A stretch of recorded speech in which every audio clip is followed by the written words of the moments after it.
of Kenya. We are at crossroads right now. And with no further ado, I'm going to take this moment to ask you to give a hard applause as I invite Dr. Fred Matiang'I.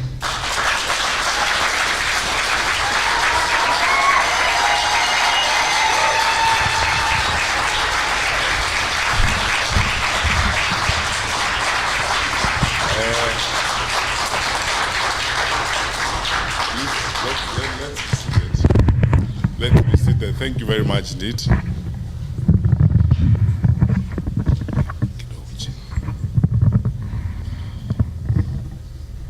Good evening.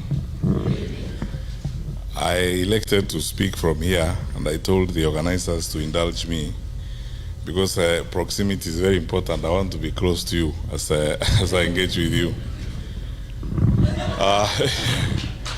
First of all, allow me to take this opportunity to thank the Lord for all of you wonderful people, especially the leaders of this DMV area. We had a meeting last night and had some dinner. I had an opportunity to listen to quite a number of you, and because we have been interacting, many of you have become very close friends, and we are always engaging. I will explain shortly what I intend to do in the next 1 year, 1.5 years. I am going to be on a listening mission, just such as I am today, meeting Kenyans in groups of 100 to 150 maximum, to have conversations with people about our country and about the thoughts I have and what I think would happen in our country. I'm not doing so because I do not know, or I do not have ideas of my own on what I think would happen. But I'm doing so because, quite frankly, I think a time has come for us to also change even the paradigms of how we manage leadership and how we engage public service, as it were. So I thank you very sincerely for this listening caucus this evening. That's how I'm looking at it. I have come here to listen. We need to change the top-bottom approach to public affairs, where leaders talk all the time, we give lectures all the time as if we are the ones who know and others don't know, when in actual fact the people we are supposed to serve are yourselves, and you have ideas and you know what you want to happen to your country. But for the short time I'm going to be here, I'm very, very grateful to you wonderful people for the time you have taken to be here. I'm happy that I've met some of you I've not seen for a long time. I think the 2 years I've spent at the bank, I didn't have an opportunity to move around, obviously because of the constraints of work. But now, since I started having these listening activities in the US and having meetings, I met a group of about 150 people in Atlanta, just like yourselves. The other day in Texas, and now today I'm meeting with you, mainly leaders from this general area. So there are many things I could say. But Kathy, you speak for me in more. And Dr. Gola, the same thing. You speak for me too. And I will try as much as I can, if possible, to respond to some of the issues that you have raised and some of the points you have. But let me begin at this particular with this, because I think I have a responsibility as a public leader to say that, or as an aspiring public leader to say that. Chinua Achebe, long time ago, before even some people in this audience were born, wrote a very small book entitled The Trouble with Nigeria. And the opening sentence of that book was, "The trouble with Nigeria is simply and squarely a failure of leadership." There's nothing wrong with Nigeria. There's nothing wrong with Nigerian water, Nigerian weather, or anything else. He said it's simply a failure of leadership. I think the first thing I would like to do tonight is something very practical that I've been dealing with in my own personal conversations with people since I came here. There are roughly, I think, about 300,000 or so Kenyans in the US, Balos, isn't it? About 300,000 Kenyans. When it came to registering to vote, probably about 10,000 or so registered to vote out of those 300,000 Kenyans. There are about 2 or 3 polling stations. And even then, when it came to the actual voting itself, I don't think 3,000 Kenyans voted in 2022. So let me begin by saying this to you. And even we, as the leaders or aspiring leaders, we can't love your money and the remittances that you're making, but we don't love your contribution. My first challenge to you, wonderful people, is that you need to participate in electing the leaders of Kenya, so that then you can hold people to account. So because I'm a presidential candidate, I took it upon myself to begin conversations with people on how we can make this happen. And this morning I was talking to the people at the mission, and Mr. Mwaura, we agreed that you are going to form a small team that brings together leaders and representatives from other cities in the US, so that we can complete a proposal on how we can increase the polling stations in the US from the current 3 to 10 or 15, and then begin a process of sensitizing the Kenyans who are here to participate in the electoral process. Because, my brothers and sisters, whatever we do, unless we are participating in making that decision on who is going to make decisions for us, I mean, what are we going to talk about if you are not participating? We can only whine and dine and complain about it. And I might tell people in Nairobi, for instance, that if the middle class in Kenya actually wanted to change the country, they can change the country. Going to Karen Club and having drinks at Karen Club is good, but it will not get us to where we want to go. Participating in the process will get us there. We can stay on X, it's a good forum, we can engage, yes, but voting, actually voting and going to vote makes a difference, because that way then you'll be able to take decisions that affect the way in which your country is managed. So my challenge to you, leaders, is that please follow up on this discussion we had with people at the mission to complete a proposal that will be looked at by the IEBC on front. As leaders who are outside of government, we have already started a process of both petitioning the IEBC and also with a perspective of going to court if need be, to see to it that we have more polling stations here in the US so that you guys can vote. Because it's not, if there was a polling station here tonight in Baltimore, there are more people here who would vote than all those who voted in 2022 from the US in the first place. So this is something I think we need to work on. That's where we need to start from in terms of our participation and so on.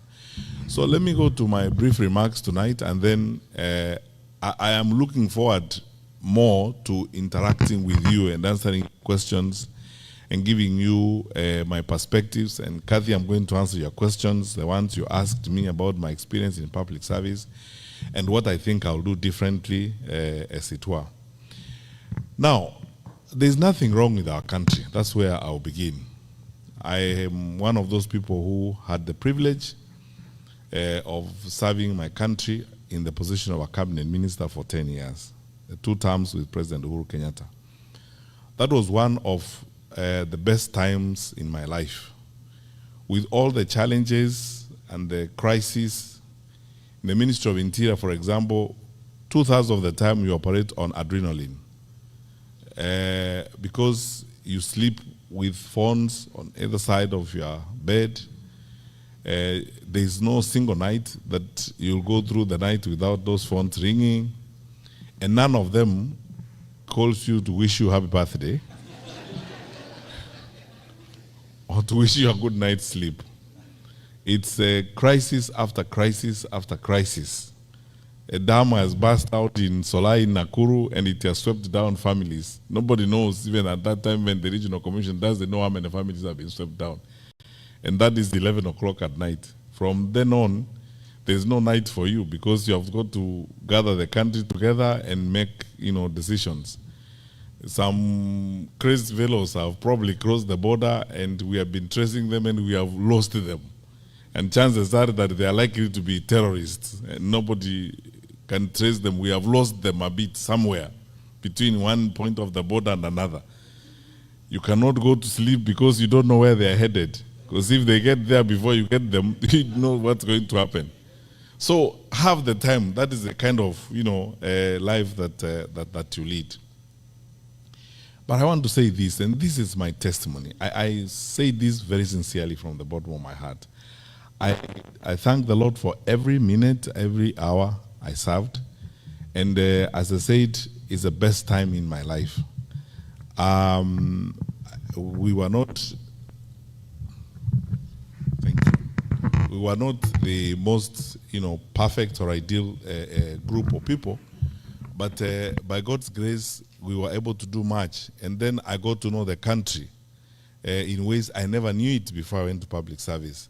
And enjoy and love my people more than I loved them before I came in, because I came to go into people's lives, you meet ordinary people and their experiences on a day-to-day basis. Some of them are heart-wrenching, others are, inspiring, but it's all in a day's work and it's a very exciting opportunity to serve. And for those of you who were with us last night, I spent a lot of time telling you about some of those experiences and how great they are and so on. So, since independence, nearly 63 years now, we've had self-rule, we've had 3 administrations, actually 4. This is the 5th administration. And in addition to, peaceful transfer of power, we have been relatively stable except for when we have had challenges such as we did in 2007 and when we have had security challenges of one kind or the other. We are the anchor state in East Africa, and on the Horn of Africa, that's how we are perceived. We are the most influential and probably consequential environment within the Horn of Africa.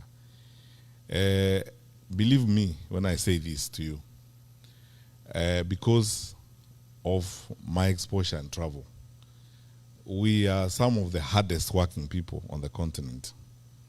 And, we have one of the most educated populations. The reason why people choose us for investment and so on is the leverage we have is the human resource capacity that we have in our country. So by and large, because I always start by telling people that even when we have political contestations and challenges as a country and as a group of people, the last thing we can do is talk down our country, because our country is our only home on earth, and we have a patriotic duty and a citizenship responsibility to always ensure that we draw a line between country and the leaders or the administrations that will come and go and that will change from time to time. Our country, by and large, is okay. The fundamentals of our country, right from independence, are such that we could do even much better than we are doing right now, which I'm going to come to shortly. But I have to say this to you, and if I didn't, I will be lying to you. We have very fundamental challenges in our country right now. I, as somebody who has served before and served in a very sensitive responsibility, I hate to break it to you, but this is the truth. I think our country is very close to the cliff, and we are facing very, very serious challenges. When you see the level of violence in the country, when you see citizens hijacking a police vehicle and driving it around, the anger and pain and frustration down below is unprecedented. I have not seen it before. Those of you who have come from Kenya recently, you can bear me out on this. The population is angry, frustrated, and especially disappointed because of unfulfilled promises, constant piling of lie after lie, failure in critical sections of our society and our economy, The challenges we are facing now in the education sector, nearly chaotic. No one knows what's going to happen next.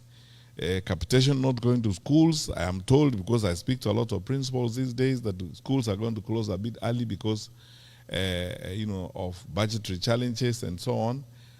All these are signs of state failure. But the one that worries me most, and the one that should worry you most, is one, that level of violence. And you are Kenyans, I'll be very candid with you. How Mungiki, how Sungusungu, and all these violent groups came up is they started, first of all, because the formal state failed, the informal state took over. So as a result of the violence and the recklessness that we have seen from the formal state, the vigilante industry is going to start growing. And if the vigilante industry grows, it means we are setting and moving to an element of anarchy. That happens when our leaders are making excuses, and saying, it is this tribe or that tribe. It is the Kikuyus who are trying to destroy government and so on. I said in public the other day when I was in Kiambu that, this has been essentially a history of excuses. In the first year of the administration, they said it's Uhuru and his administration that left us empty coffers, that didn't do anything, and so on. Whole year. The following year, it was Raila and Asmio and the Luos who are bringing maandamano and causing problems. Whole year gone. The third year, it is ni Wakikuyu wanataka kuharibu serikali. The fourth year, it will be ni Wakisi na Wakamba na Waluya wanataka kuharibu serikali, and so on and so forth. That's why I said there's nothing wrong with our country, except that we elected through a democratic process incapable leaders who clearly, sometimes you wonder whether they had a plan to govern or they had a plan to do something else. Because if they had a plan to govern, we will not be in the state in which we are. And now, I want to answer the first question, Kathy, you asked. What would be the difference? I want to be absolutely frank with you. I am here and I am interested in running because I believe that I will offer better management and better coordination of government than what we are seeing.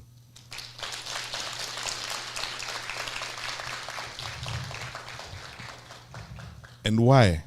I said the other day in a TV interview that after 10 years of service as a minister and the last 4 of them spent as coordinator of government activities, I understand government almost like the back of my hand. That what actually needs to be done. Kenyans are not looking for a government to cook 1 million chapatis for them. They are not looking for, Kenyans are not looking for a government to make the bed for them or raise the children for them. Or, the Kenyans are looking for a government that will do one thing. Just wake up in the morning, go put your ass on the chair and work. That's all. Do your work. And don't make excuses. When you're supposed to do the work, don't make excuses and say it's so and so, it's so and so. My commitment, and I've been telling fellow Kenyans that since I put my name on the ticket and I put my hand on this, I'm saying this, hold me to account. I will not make excuses. I will not shirk. I will not hide. I will not fudge. I will not bend from responsibility. I will face responsibility head on and do the right thing. And there's no problem because you see in Kenya, you have a fantastic institution called the public service. The public service in Kenya has been the basis on which, as a country, we have stood. People go into the public service, they do a fantastic job. Many of them are very professional and very committed people who need, and that's my second point, Kathy, who need trust. Leadership that they can trust. Because the trust deficit in the administration is uncoverable. The distance between what they say and the truth is uncoverable. That people need trustworthy leaders, people they can trust. That if they tell you this is going to happen, it is going to happen. That's why I don't want to spend so much time criticizing others. I would like to spend more time saying, in my view, we would like to have a trustworthy government. a government you can believe, a credible government. Whether it's foreign policy, you know, our country, Kenya, over the years has been known for three things: stability, reliability, and credibility. That you know what we tell you is credible as a government. The reason why we are an anchor state in the Horn of Africa and in East Africa is because our neighbors trust us. Over the years, they have trusted us. The largest UN office in the South is in Nairobi. We have very credible relations with the United Nations High Commissioner for Refugees. How on earth can we be the ones arresting opposition leaders and returning them at night to their countries? These things are hurtful to our image as a country. They affect our citizens, especially those of you who live outside the country. If today you were a consultant, a Kenyan consultant in Khartoum, working for a UN agency, how would you be comfortable when that government probably thinks you are a citizen of a hostile country? And it is unnecessary, the things we need to do. So, Kathy, I think the difference would be, I am interested in, and I believe there are many people in Kenya who are looking forward to honest and trustworthy leaders, people they can believe and people they can trust. All of you wonderful people grew up in an environment where you know viongozi wa kitaifa, wakubwa wa serikali, wakizungumza mahali pale waseme, kuanzia mwaka ujao, mpango wa elimu utakuwa namna hii. Kila mtu anaamini hakika, hivyo ndivyo itakuwa. Lakini tuseme ukweli, leo watu wakisimama pale, ahadi tumepata ahadi kama maelfu sijui 15 na hakuna hata moja, nothing. In 2022, just before the elections, I was invited to a meeting by Archbishop Ole Sabit and the Anglican bishops. And I spoke to them, this video clip that has been doing rounds all over. The bishops asked me questions about, you know, the budget, saying 5 billion, 2 billion to see border, I don't know which billion is to who. They asked me, I said, these are lies. You're just being lied to. I said that 3 years ago. And Kenyans, it has come to pass. And I said, the Chief Justice invited us to a meeting in Naivasha of the National Council for Administration of Justice. Everybody was in the room, including judges of the Supreme Court and the DPP, the entire justice sector was there. Then I was asked, including the late Chebukati who attended the meeting, I was asked this question about money and campaign finance. And I said, you know, this wash-wash business we are seeing here, some of these people doing well on the campaign trail are people who are on the Interpol list for wash-wash and money laundering. If we are not careful as a country, we are going to launder into elective offices up to 40% of these characters. And we will pay a price for it. Today, my colleagues, those of you who are in the finance sector, you know we have been grey-listed. 3 weeks ago, the EU also listed us as an insecure financial transaction environment. It has never happened since independence. And the reason why I was very surprised about that EU one is that we are the only country in East Africa on that list. I want to be diplomatically sensitive. Sitaki kuongea mambo mengine niseme, unajua hata Burundi haiko huko. Ta Somalia haiko huko. Sisi tu ndio tuko huko kwa East Africa. Sisi ndio tumeandikwa hapo. Tunafanya ujeuri wa fedha pia tunafanya. So these are the issues. This is the reason why I would like to run for president, because I believe our country deserves and should get better. Our country deserves and should get better leadership, in my view. And you're not going to bring it from Mars or from Jupiter. The people are there. They are willing and ready to serve their country. What they need are leaders who will go and work. I have not arrived from heaven myself. And you know, I am not one of those who carry around a big Bible ambayo inaweza kukuangusha. I go to churches there every day, singing songs, hymns, trying to pretend that I am holy. I am a sinner like you. It's just that I am a realistic sinner who will say,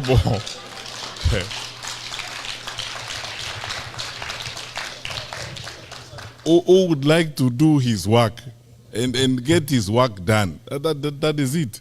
Who will not make excuses when I'm supposed to deliver services, and who is willing to level with the people of Kenya and tell them the truth, as it were.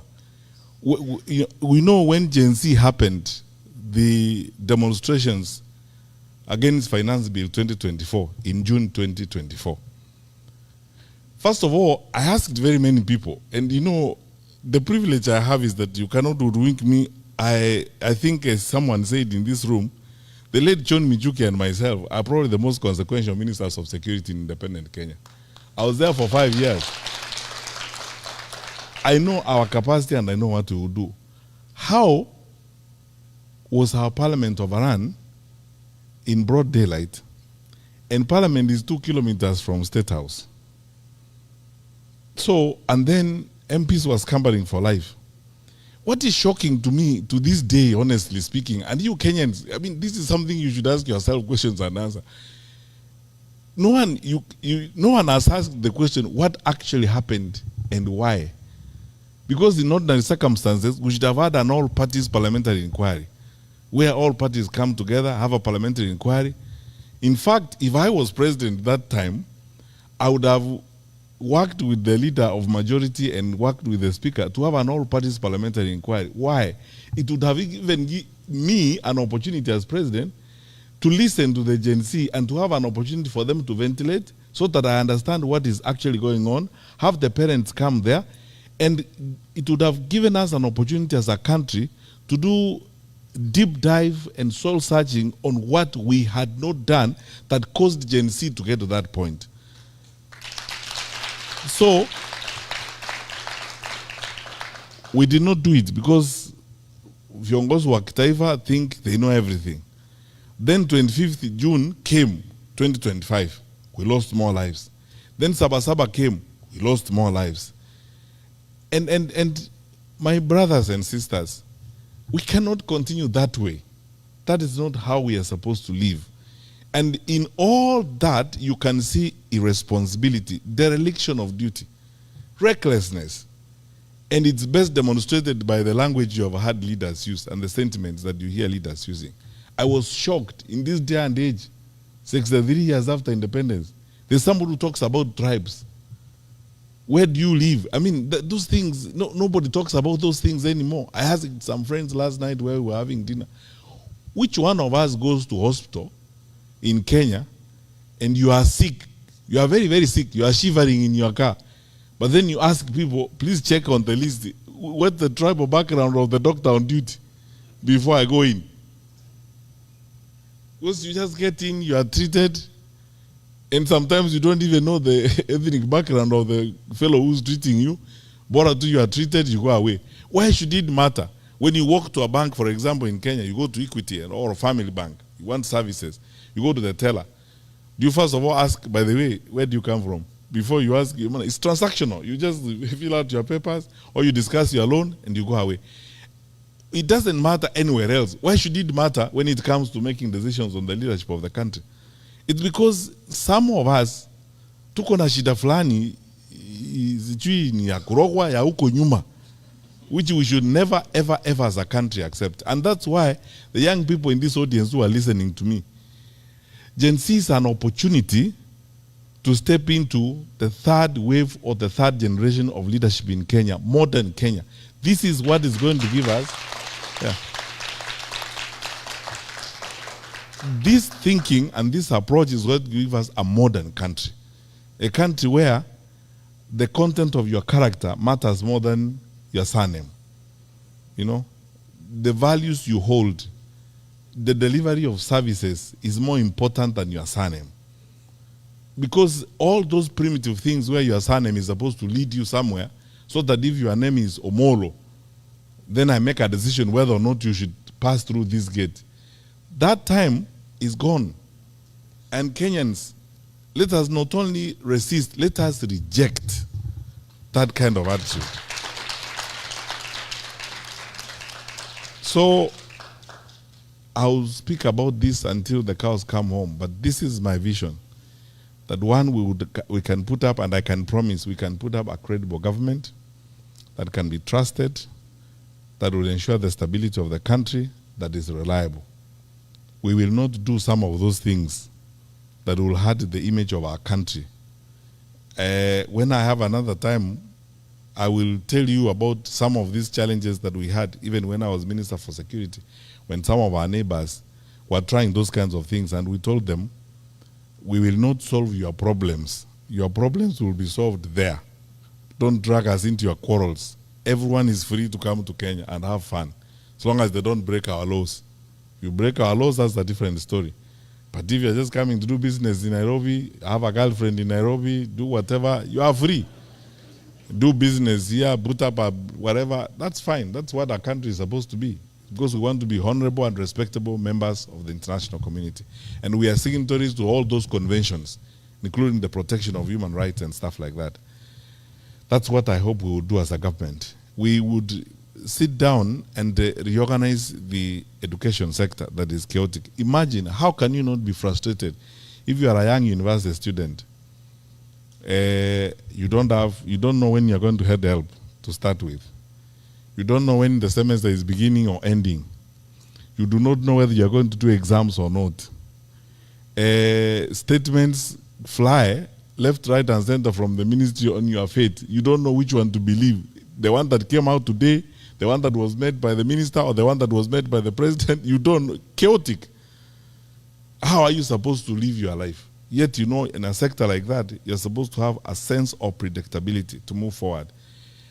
I will advance this argument, especially when we come to the campaign proper. We waived examination fees when we were in government, because I can tell you, as a Minister for Education, when we looked at the budget lines and the allocations to the Examination Council and what we have in the budget in the ministry, there was no point really of levying examination fees, especially when you know it is actually going to be a wastage issue, it's going to be an inclusion issue, it's going to be a completion issue. For the educators in the room, like Dr. Weche, you know what that means is that there are people who are not going to do exams because they can't afford 5,700. And if they stop there, that is wastage. All the resources we are putting to educate them is wasted. And these people's lives is messed up. It means it is going to exclude some people. That's why it's an inclusion issue. Only those who are well-to-do will be able to do that. It means it's also a completion issue, because you see, you're going to start having dropouts as a result of this kind of bottlenecks. These are barriers to educational completion, as it were, and the educators in the room will understand what I mean. That is a way that affects the human resources we have for our country.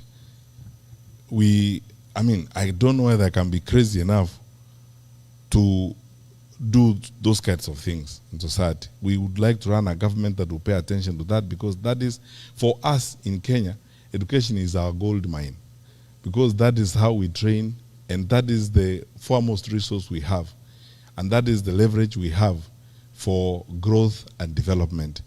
Go anywhere in this world, anywhere in this world, you will find Kenyans there, educated Kenyans working in all these international organizations. Sylvia, my colleague, is here. From next week, I'll call her my former colleague when my notice for the bank expires, from the World Bank. And they will tell you, there, we have several economists. We are actually one of the few African countries, I can say that authoritatively, that have contributed significantly to the capacities that you have, even at the bank here. It's because of our education. That is one thing we cannot mess. We need to address it, and we'll sort it out. We will secure the country and ensure that, you know, it is, yani ni aibu ya ajabu. The people are walking around in the capital city of our country, in the capital, not then in the capital city of our country, carrying rungus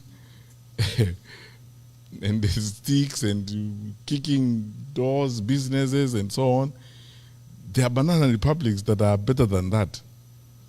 We cannot allow that. My brothers and sisters, let us all come together and ensure this does not happen as we go forward, so that we strengthen ourselves and strengthen our country.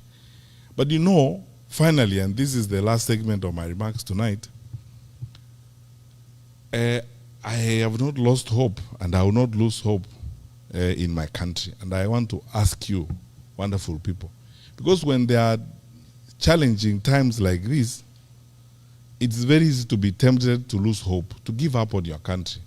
And for you especially who are here in the United States of America, like Kathy said, you go there, kukidoka, unarudi. Then you say, acha nikae tu. Then you are not going back, you are here, and everything seems to work one way or the other here. You drive to the seaside and have a nice weekend, get your friends on Thanksgiving Day and have a barbecue and stuff like that. That's fine. But look, even this one was built and it got here because people made sacrifices. So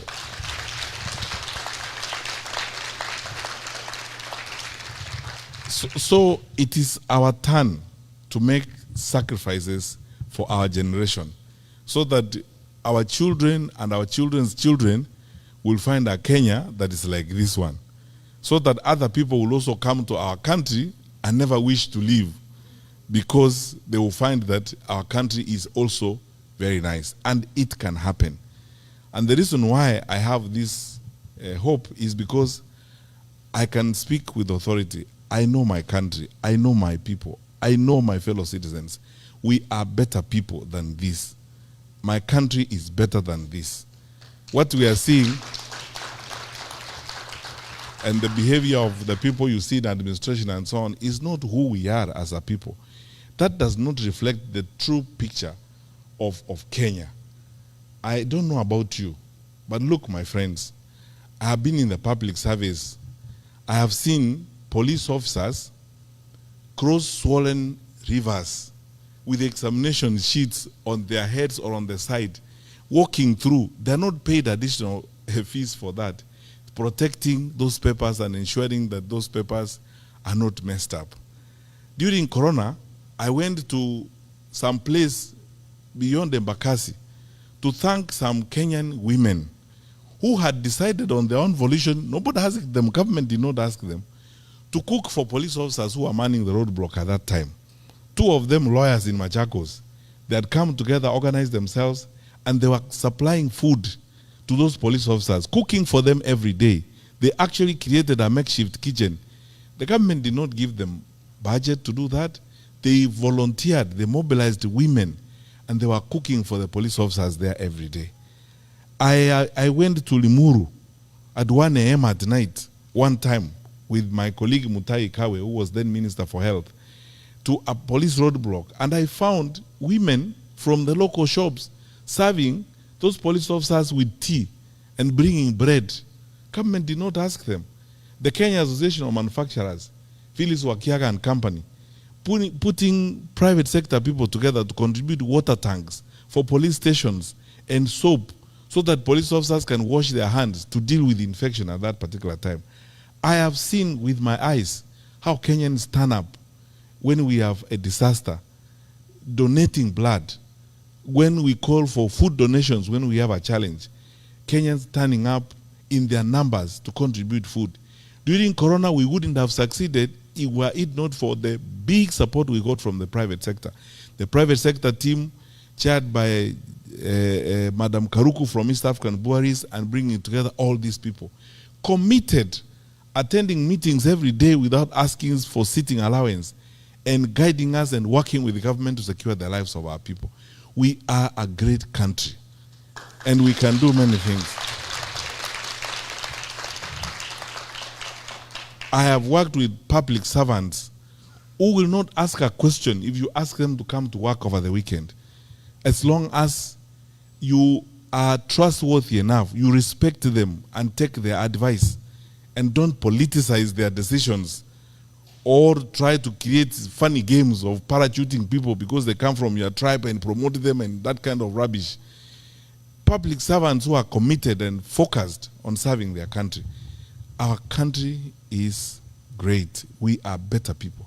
So because of that, don't lose hope. We will rise again. We will cross the bridge. And this momentary challenge we have because of some challenges with some of our leaders, we will overcome it and build and move forward. After COVID, we said we will be built big and better, and we will go forward. We are the long distance running country. So we are resilient. We will do well as we move forward. So all I ask you, my brothers and sisters, is this. Let's go beyond these nice conversations we have. Mwaura, let us finish that petition. Let us have additional polling stations here in the US. Wake up in the morning and vote and determine your leaders. Do not complain and write nice stories about what is working and what's not working. It is good to say that because we need those views. But you could actually make it even better by casting a vote and making a decision, and encourage your brothers and sisters back home to participate in the electoral process, to reject violence, reject the temptations to be divided, and reject all this kasumba mbaya that is being brought to us because of incompetence. You know, when people are incompetent and they are not able to work, they make excuses. You know, from morning up to evening, the first time they open their mouth, they say it is Mwaura. It is Mwaura who's not doing his work. Next time they tell you it is Major, and so on and so forth. And the work is looking at them. The challenges are looking at them. They are there every day. And all they need to do is just go to work, sit down, put people together and work. So that is how I think Kathy will make a difference. And I am committed. You asked me about my experience in public service. I've said it was a wonderful experience, and I succeeded because I trusted the people I worked with, and they trusted me. And every single day was essentially a celebration of our nationhood everywhere you go. Whether you meet rural folk or people, sometimes I was telling some friends last night that one thing that I am going to have to learn to live with in this thing I'm now doing, that I never thought I would actually first of all go into politics and start campaigning and looking for votes. Now I'm here. Sometimes it's an emotional experience, to be honest with you. Like when I went to Kiambu, Kenyans are really wonderful people. You meet these women, these ordinary women, some of them are actually walking bare feet. And if you even sit down with them, they actually know what the country needs, and they talk to you very responsibly and very nicely. Those people are not wheeler dealers, they are not cartels, they are not washy-wash guys. They just want a peaceful and stable country. End of story. So, tuache mambo mingi na story mingi. Let's get some work done. Now I keep telling our leaders, every time they are sometimes even criticizing us and saying, oh, it's the opposition that is sponsoring violence. And I tell them, there is nobody in this world called opposition. People have names. Say it is Fred Matiang'I and give the evidence for it.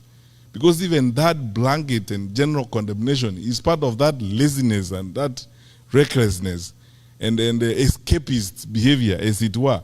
Be direct and say who it is who is doing that kind of thing. There is nobody called opposition, as it were. Just say who it is who is supporting and provide the evidence for it. We are a mature country. We are better than this. We can do a lot of good things as a people. So, my wonderful people, join us, those of us who are walking this journey to making Kenya an even stronger, better, much more stable environment where we are all proud to be. Because I can guarantee you and I promise you, if we stick together and work the way we are working, our better days are ahead of us. So, our better days are ahead. So let's work together.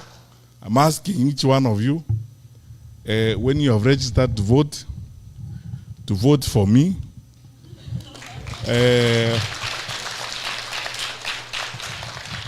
But I don't put a full stop there.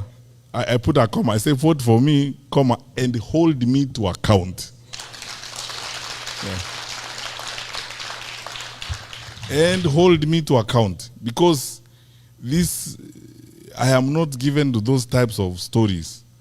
I used to enjoy driving in schools, even at 6 in the morning, and hanging out with the teachers and until the job is done. There isn't anything I cannot do if it is my assignment, if it is my work. And when Kenyans tell me about it, like I've had some of you refer to it tonight, please know this. I wasn't doing you a favor. You paid me to do it. So that is what you paid me to do.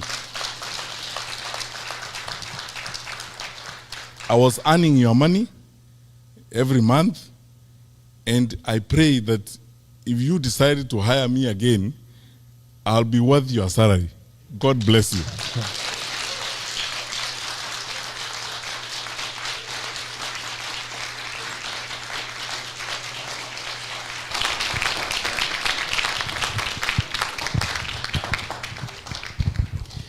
Thank you, sir. We can get seated.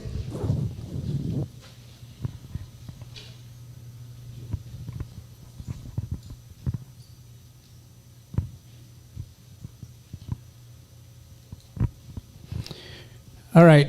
Thank you, sir. Thank you very much. And actually, I believe those who came here not convinced are convinced. And if you're not, we're going to have more meetings like this to make sure that you get convinced. Dr. Matiang'I has a history that if you Google it, don't listen to Baba Moore or Senator Moore. That's not enough. I'm biased in many ways. Just go check a little bit. Do a little homework. You know, look at the resumes of the people you're dealing with, a number of options. We're going to go to the question session. But there's one thing I want to say before we move on. If you really believe, and I know you do, that this is a journey we have started to State House, you're going to act like you're a person who is already in State House. What do I mean by that? For one, we cannot be carrying those tribalism he mentioned right here today in your own area. Because let people be attracted to us, to this campaign, by the way we behave, the way we act. They're going to say these people are actually different. Their politics is different. And therefore they will be able to gravitate to us. The other day, and you've observed interviews of Dr. Matiang'I, he's not accusing others, attacking others, and using language insulting others. That is missing in his interviews. And it's intentional. So I would like us to be intentional also. When we talk to other people, because we will expand this tent. That's how we win. By being very intentional in the way we speak to the people we want to bring to our camp. Lies are not necessary. Attacking others are not necessary. If you have a good history, why are you attacking others? Give them your history. That's all you need to do. And you will be fine. The other thing I'm going to say, and I'm going to apologize saying this, let us not be caught up in our tribal cocoons. That's not going to help. For example, if I'm from, what is it called, Mulima? Mulima. Mulima cannot elect a president on its own. Just like Nyanza can't. For that reason, be very sensitive when you are talking to others and try to bring others in this camp. If we are going to make a good presidency, we have to start acting now like a good presidency. So now we're going to go to question and answers. I'm going to bring my very able secretary, SP. I've never had anybody called Spalatin, by the way. This guy is called Spalatin.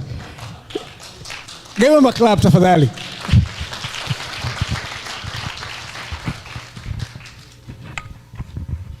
Good evening once again. Good evening, friends. Let me hear you say, restore Kenya. When I say Matiang'I, Matiang'I, restore Kenya. Restore Kenya. Matiang'I. Now, I have a very difficult task at this moment because I recognize that we are running short of time And I have to apologize that we are not going to be able to have a roaming mic. At a time, I think 2 months ago, we did request you to submit your questions online, and from that, we collected about 70 questions. I have collated all those questions into the bundles that I have in my hands. The good thing is, from Dr. Matiang'i's speech tonight, he has answered quite a few of those questions. Now, the task that is before me here is whether to go ahead and ask the questions and for him to choose to answer them or skip them. But let me say that I'm going to ask a few questions on current affairs and governance issues, because you've touched on quite a few of those questions, and we'll see how far we can go with this. We've all witnessed the violence that has been meted on young Kenyans, noted Gen Zs in Kenya, and infringing on their right to picket since June 25th, as the youngsters here spoke about earlier. The latest cases of Albert Ojwang and Boniface Kariuki are still alive in our minds. Now, as a former CS Interior, what is your take on the high incidence of police brutality and extrajudicial killings? I will bundle that with another question addressing the Gen Zs. What is your take on how the Gen Zs are going about presenting their views on this matter? You can address that, and then we can move on to governance issues.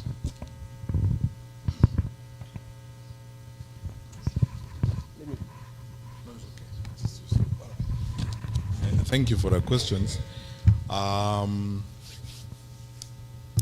You see, and I think I'll explain this. I believe some of you will probably be hearing this for the first time. You know, the world over, police have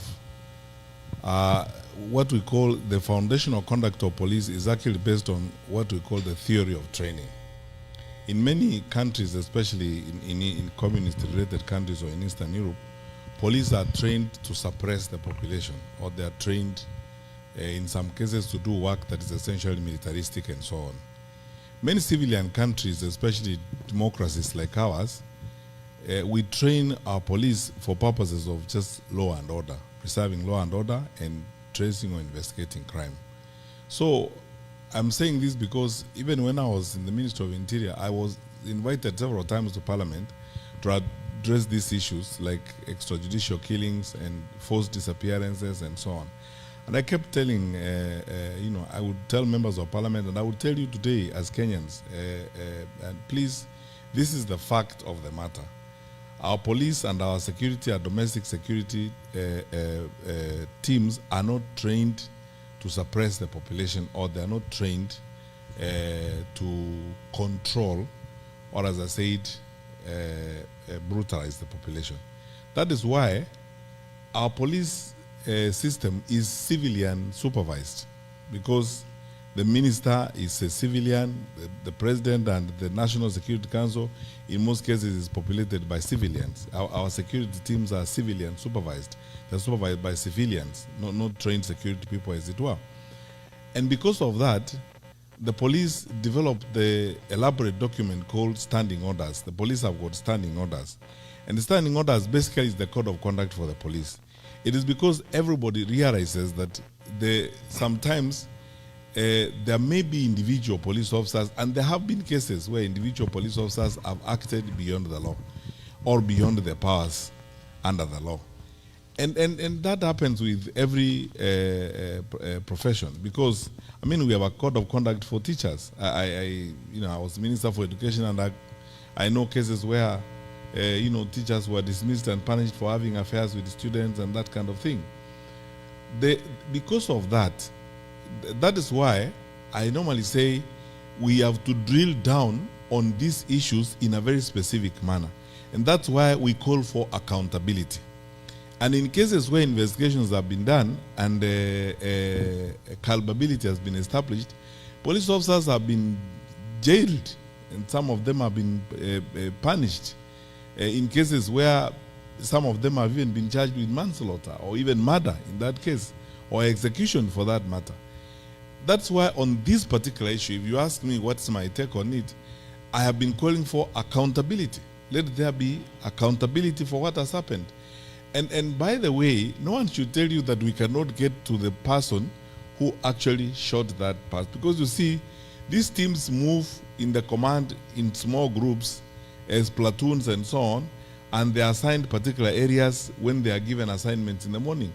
So we can actually, there are many other things. I don't want to look like I'm betraying my former colleagues, senior security officials, but there are ways in which it can be established. You can drill down to the actual officers who are involved in those particular acts, and they are brought to book. They are punished. And if we don't do that, then we will have a rogue,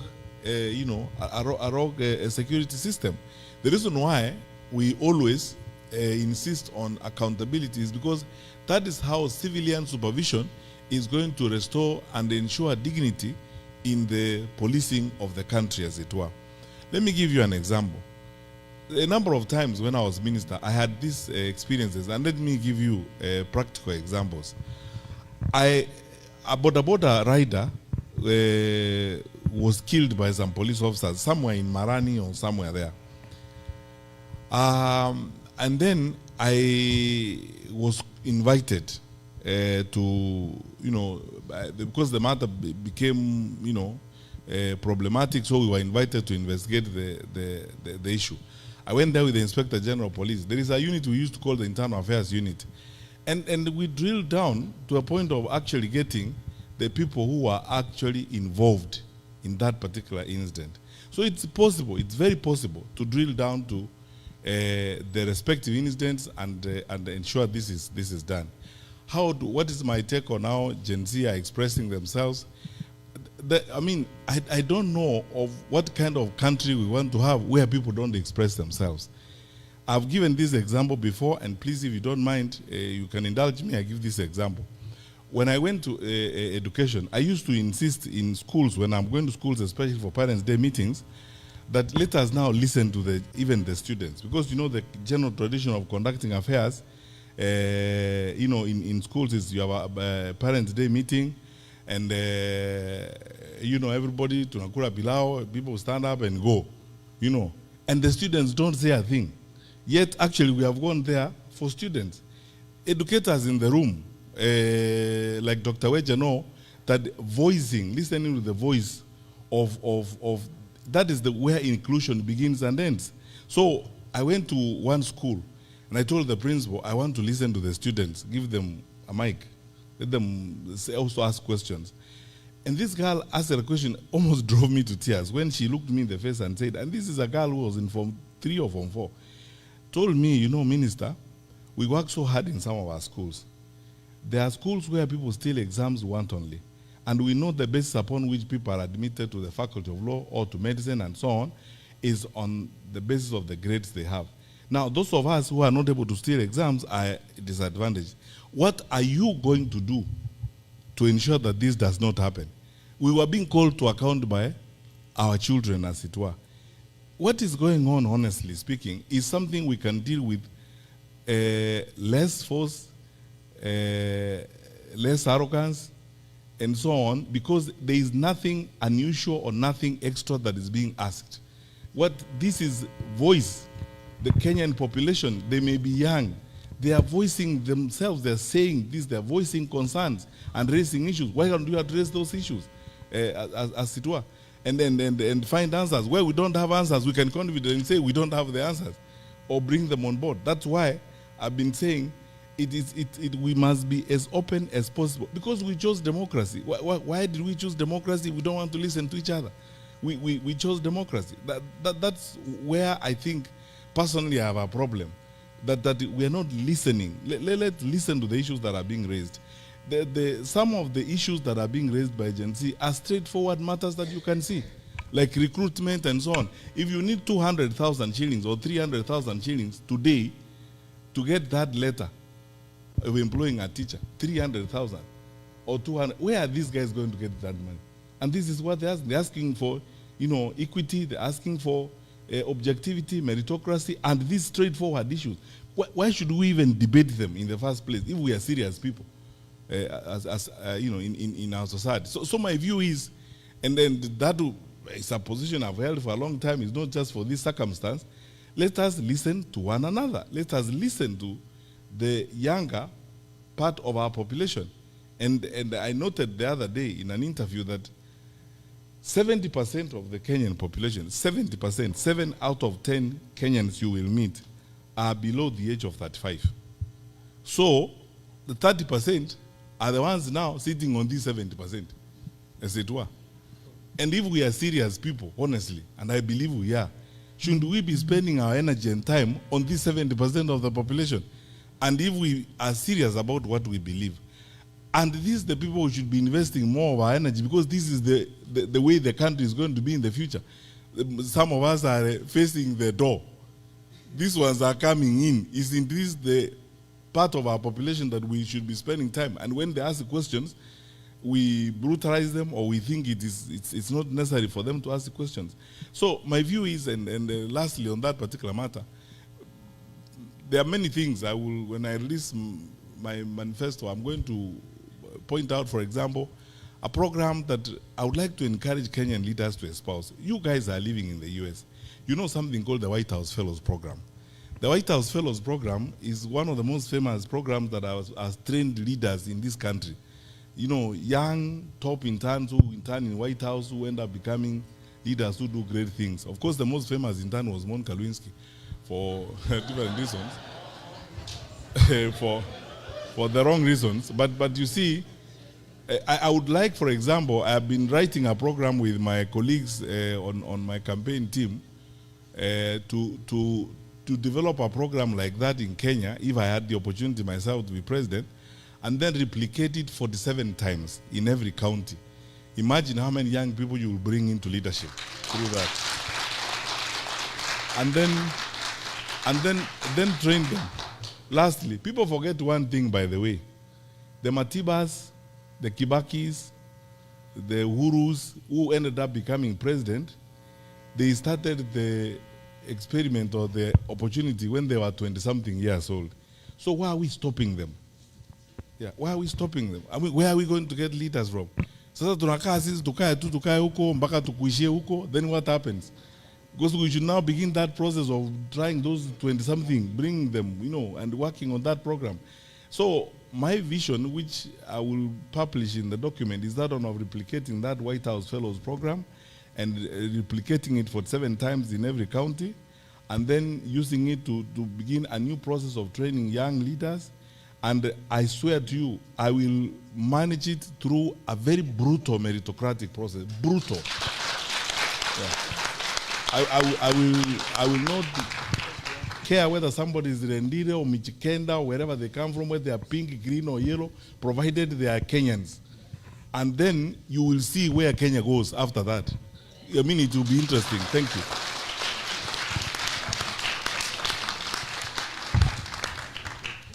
Thank you, Daktari, very, very much. As you have seen, they are dimming and lighting our lights because they're saying it is time. Huko kwa klabu tunaita last call. We may not be able to. As I said earlier.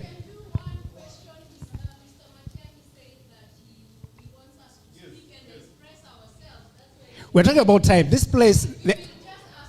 What? Come. Kuja uliza.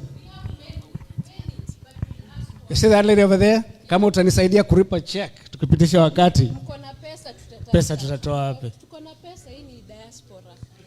One question.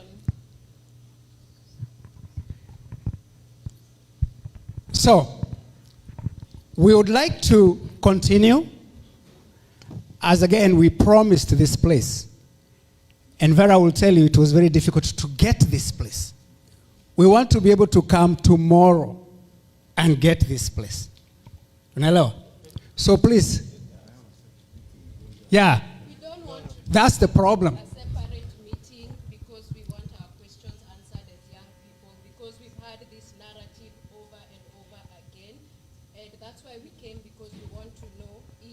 are open to supporting the best candidate. We came to be convinced, but we are tired of being silenced as young people, not being given a platform all the time and being. So yes, me Ask the question. One. just one there. Okay. You can get out of it. Yeah, so in the event that you become the president of the nation of Kenya, because there is a high possibility you will be the president. Yeah.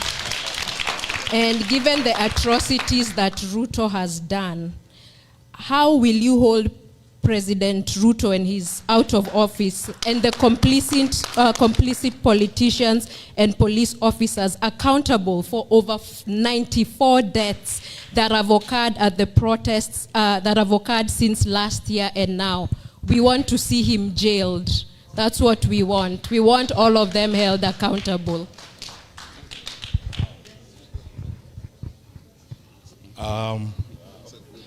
This is why maybe next time we have a meeting, we should start with them. Yeah. So that first and foremost on this matter, I believe very strongly, by the way, in accountability. That for every action that you engage in when you're in public office, I believe in accountability. That you should be asked questions and you should answer for what you have done when you're in public office. That's why for many times we have been in public. By the way, I have answered questions myself about Rivayara. I've answered questions about cases of forced disappearances and said where investigations were not complete, the files are there, they should be complete, and I am myself ready to go before an inquiry. I think for this particular reason, and I agree with what you are saying, we have enough instruments. We are a country that is ruled by the Constitution and rule of law. We have enough instruments. We will not actually even need to reinvent any new instruments or write any new law. We are both local and international instruments. And by dint of the fact that we are signatories to these international instruments, I am sure that some of them will probably not even need us as a government or as a country to invoke them. I have said this before. This is not the first time I'm saying it, so that someone says I'm saying it before Zamia. I have said it before in a separate interview in media in Kenya, that people need to be advised about one thing. And I used to tell even police officers when I was their minister, don't take instructions from me to do something wrong, because when you're standing in the dock, I will not be there. The truth of the matter is this: let us all pray and hope that, one, we have a peaceful movement and transfer of power, because the stability of the country is very important. And two, when that happens, I promise you that I will not depart from the line of accountability according to the law and according to what's happening. So that you see, sometimes our countries have got fragilities or certain challenges that we all know.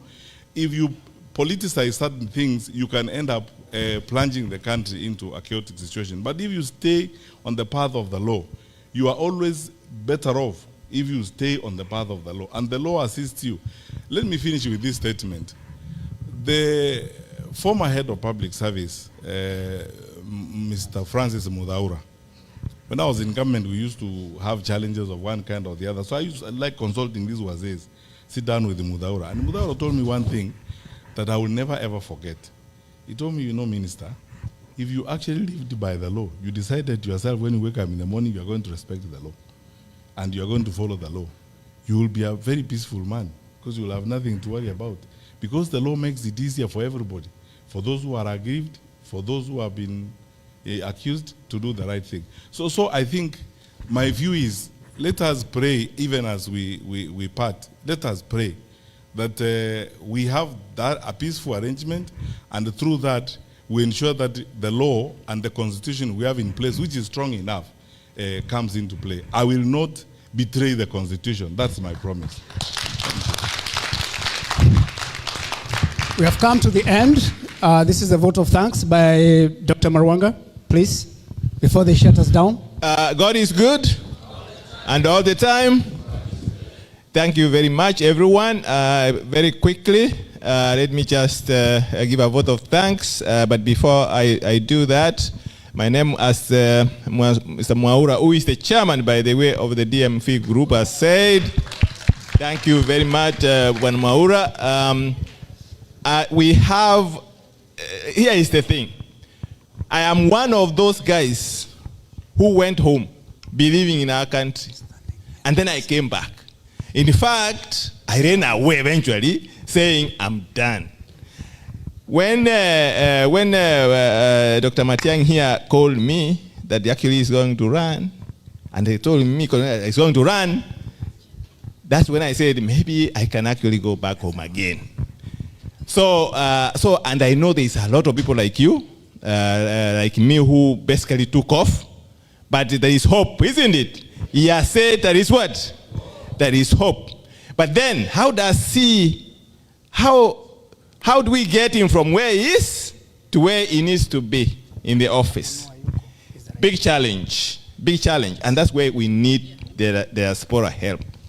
Why should the diaspora really be involved in this thing? Do you know that we in the diaspora actually know when Kenya is doing well and when it's not doing well? Right?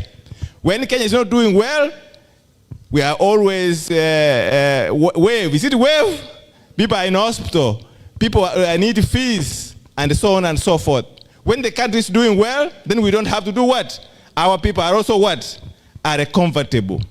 So, if the country, if Matiang'I gets there, we will definitely benefit as the diaspora. Then here's the thing, we have power. What power do we have? We have power from where we come from the village we come from. So we can do three things to support Dr. Matiang'I here. One is obviously we can vote. He has asked for the vote, isn't it? Secondly, we can also influence our villages. Talk to your people at home. First, tell them to get IDs, the young people. Tell them to get voters' cards. And then eventually to vote for who? For Dr. Matiang'I at the end. Second, let us try in social media to really brand Dr. Matiang'I. Let's sell him. And lastly, Dr. Matiang'I has to sell his vision, isn't it? He has to travel the entire country in Kenya, isn't it? How do you think we can support him with that? How can we support him? Wave. We can do wave. We can support him with what? With finance. So thank you very much, Dr. Matiang'I. We really appreciate that you have been here, that we have talked with your people here.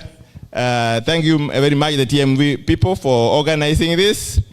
And the people, our people, my people, Dr. Matiang'I's people, thank you very much for coming. We really appreciate you. Thank you. Thank you very much. Last prayer. That's prayer. This is a prayer so that we can go. We started with prayer. We're ending with prayer. Shall we just stand up on our feet? Once again, thank you so much, Dr. Matiang'I, for being with us and sharing your vision. The scriptures tells us without a vision, the people perish. But you helped us to understand that you bring